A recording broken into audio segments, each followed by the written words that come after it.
Good evening, kindred spirits. Thank you for joining me. Let me tell you why I started this YouTube channel. The world is a pretty screwed up place at the moment.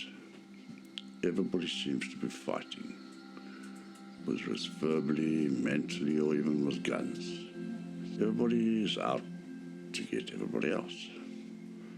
Nobody has love or compassion in their heart anymore. Half that. And more people need it now than ever before. Let me give you some examples. Let's take the military. Governments train you for months on different ways to maim and kill another human being. Doctors, when you leave the military, nobody trains you on how to handle the things you've done. Nobody trains you on how to unsee what you've seen. It's just a case of thanks for your service, bye. Here in the UK, you don't even get a thanks for your service. It's doctors, nurses, firefighters, police, the stuff they see on a daily basis and they have to live with. Who helps them? You can't go home and discuss it with your spouse. You can't discuss with your friends. That's not the done thing. Here in the UK, we've just had the terrible news that 2 of our senior royals have been diagnosed with cancer. I know from experience that's a terrible ordeal for any family to go through, rich or poor. Suicides are up drastically all over the world, just because people are tired of this constant struggle to get through every day. If by starting this channel I can help just one person out of that dark place that they're in, I've succeeded. So what I would like my channel to be is a meeting place where everybody is welcome. No fighting, no anger, no judgment. Let's just make it a safe place for people to come where they can pour their hearts out and not be judged. And through the power of meditation and mindfulness, we can all join in a common goal of healing ourselves, healing each other, and making the world just a little bit better place to live. I'm eager to delve into the various concepts of spirituality, such as the wisdom of the Tao philosophy, the enlightened teachings of the Zen, and then we can get into the more controversial aspects of can we really heal our bodies through mindfulness and meditation.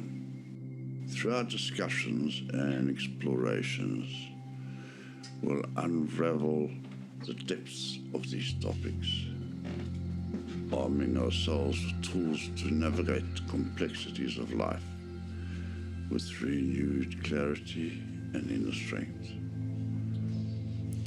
Just as a driver must attend to a flat tire to continue his journey, we too must address the wear and tear within ourselves. Meditation is the tool that allows us to pause, step out of the rush of daily living, and tend to the mental and emotional well-being. Imagine meditation as a toolkit we carry with us on the road of life. It equips us with the techniques not only to repair the flat tires, but also to prevent them.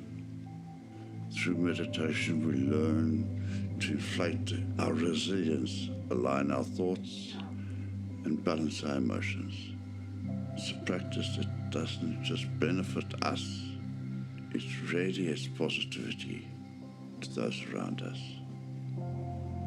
As we venture into this realm of self-discovery, we'll explore various meditation techniques that fit different lifestyles, from guided sessions easing beginners into transcendental practices to seeking deeper connections. There's a method for everybody. Today we'll unravel the mysteries, dispel the misconceptions, and embark on a journey towards a more centered and tranquil existence. So if you're feeling the weight of life's demands taking its toll, just stay where you are. Let's cultivate mindfulness, embrace meditation, and pave our way to a calmer, more enriching life. And also, according to the Tao, everybody is exactly where they're supposed to be. So you listening to my voice, you're in the right place. Either you need to be here because you're in a dark place yourself, or you're here because you will help somebody out of their dark place. Together, we can make a difference. Now, I know a lot of you are going to say meditation. I've tried that, it never works for me. Understand where you're coming from. It's not easy just to clear your mind of thoughts. So I want you to try something a little different. Let's not call it meditation.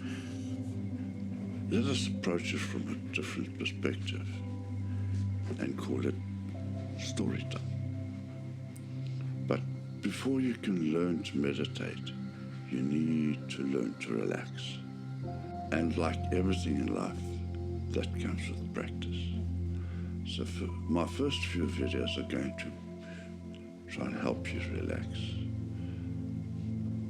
Now the reason for me saying good evening is, if at all possible, I'd like you to listen to this video at night, when the world is a much quieter place. But if not, then that's fine. I want you to find somewhere where you won't be bothered for 10 minutes. If the weather's nice outside, take a pillow and go and sit outside. If you don't have it outside, sit on the floor. And please switch your phone on to silent just for a while.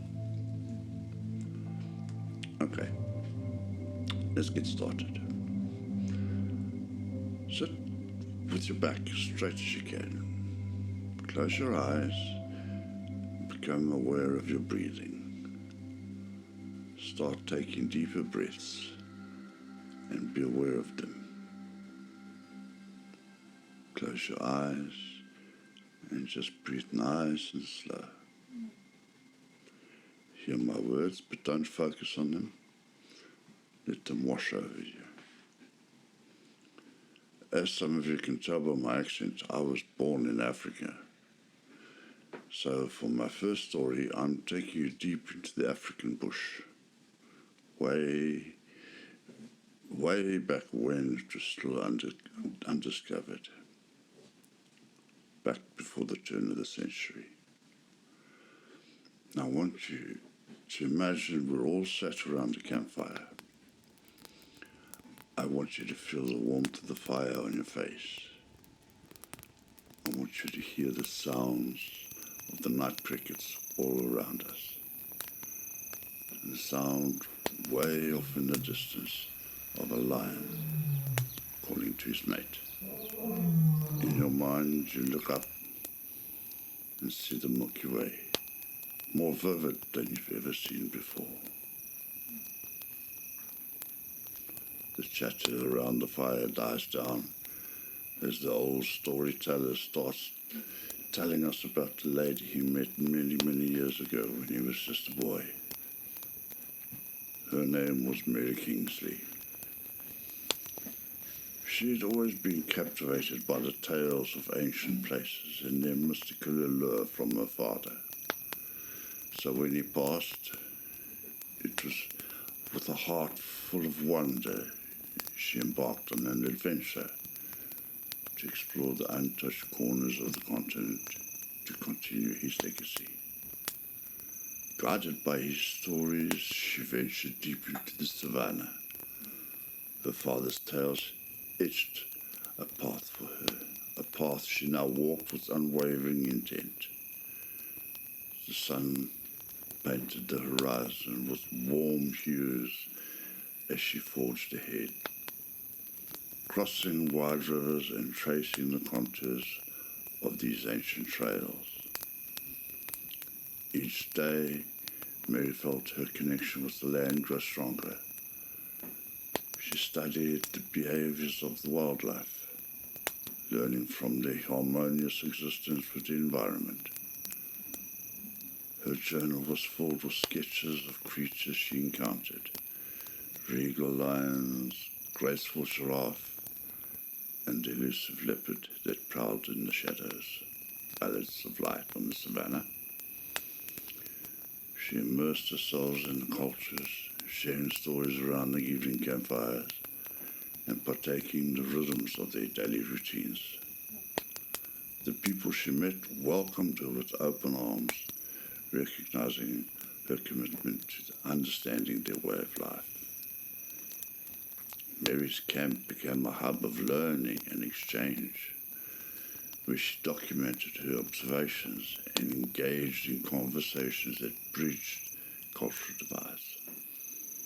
Her resilience in the face of challenges and her determination to preserve the beauty of Africa's untouched corners earned her the respect of her fellow explorers and locals alike.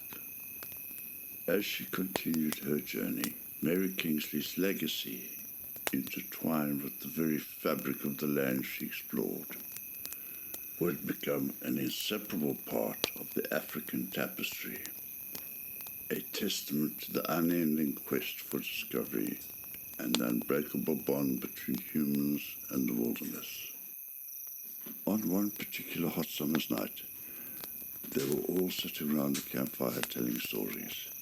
It was then when she told us of how she fell in love with Africa.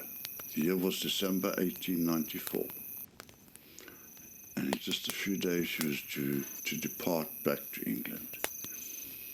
With her departure looming, she embarked on a final ride to gather some final memories to take home. Her journey led her deep into the heart of a magnificent forest, where the beauty of nature enveloped her senses. After an hour riding through this enchanted wood, she chose to pause, allowing herself and her horse a moment of respite. While sitting under the tree, she noticed a narrow game trail leading off to her right. She knew she had to follow this path. This was surely a place where no human had ever been. After some time, she heard the sound of running water. Following the delightful sound, she found herself standing on the edge of a tranquil oasis. A pristine pool of crystal clear water mirrored the azure sky above.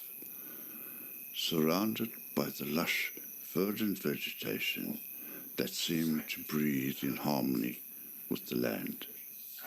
The air was scented with the delicate fragrance of wildflowers, and the distant calls of birds created a gentle symphony.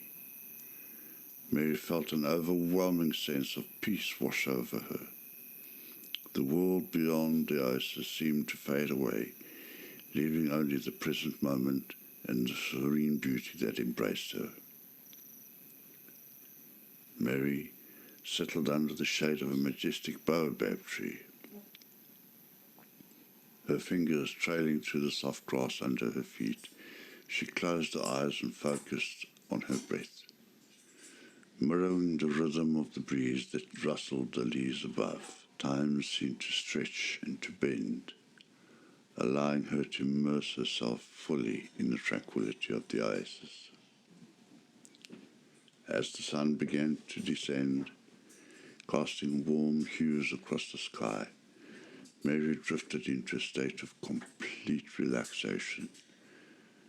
In this haven of nature, she discovered a connection to the world around her, an inner stillness that had eluded her amidst the chaos of life. With the evening stars adorning the indigo canvas above, Mary gently roused herself from the reverie. She knew that this oasis held not just water, but also the wellspring of peace within her soul. As she left, She carried with her the memory of that oasis, a sanctuary of serenity in the heart of Africa, a reminder that amidst life's bustling currents, moments of tranquility can be found if one listens closely to the whispers of nature. In the years that followed, Mary Kingsley's legacy intertwined with the very fabric of the land she explored. Her story, like the trail she followed, would become an inseparable part of the African tapestry, a testament to the unending quest for discovery and an unbreakable bond between humans and nature. As we conclude this session, take a moment to gently reawaken your awareness. Wiggle your fingers and toes, slowly bringing a sense of physical back to your body. Feel the ground beneath you supported by a steady foundation. Stay seated, there's no rush. Carry the tranquility you feel cultivated within you as you step back into the flow of your day. Remember that this inner calm is always accessible to you, no matter the chaos that you may surround you. By nurturing this peaceful space within, you're better equipped to face the challenges with a centered and clear mind. As you go about your day, take a few mindful breaths whenever you need to ground yourself.